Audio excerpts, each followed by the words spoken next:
আসসালামু আলাইকুম। আশা করি আপনারা সবাই ভালো আছেন। আপনাদের সবাইকে সাইড টেকে স্বাগতম।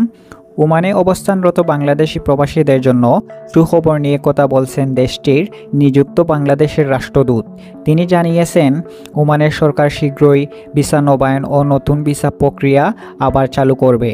দীর্ঘদিন ধরে স্থগিত থাকা এই প্রক্রিয়া দ্রুত শুরু করার জন্য সংশ্লিষ্ট কর্তৃপক্ষ কাজ করছে।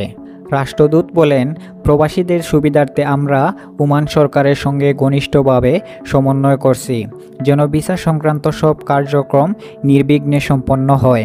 শীঘ্রই সবাই নিয়মিতভাবে তাদের ভিসা নবায়ন বা নতুন ভিসা আবেদন করতে পারবেন। তিনি আরও বলেন, এই সুযোগ প্রবাসীদের জন্য অত্যন্ত গুরুত্বপূর্ণ। যারা এখনও ভিসা নবায়ন করতে পারেননি তারা যেন দ্রুত প্রয়োজনীয় ব্যবস্থা নেন এবং বৈধতা নিশ্চিত করেন। এতে তাদের কার্যক্রমের স্থিতিশীলতা এবং সামাজিক নিরাপত্তা বজায় থাকবে। রাষ্ট্রদূত আশা প্রকাশ করেন, ওমান সরকার এই উদ্যোগ প্রবাসীদের জীবনযাত্রায় ইতিবাচক প্রভাব পড়বে বলে দুই দেশের বন্ধুত্ব আরও গভীর করবে।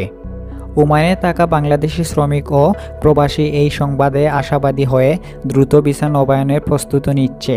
ভিসা প্রক্রিয়া পুনরায় চালু হলে তাদের বৈধতা নিশ্চিত হয়ে কর্মজীবনের স্বাভাবিক পথে চলবে বলে মনে করা হচ্ছে।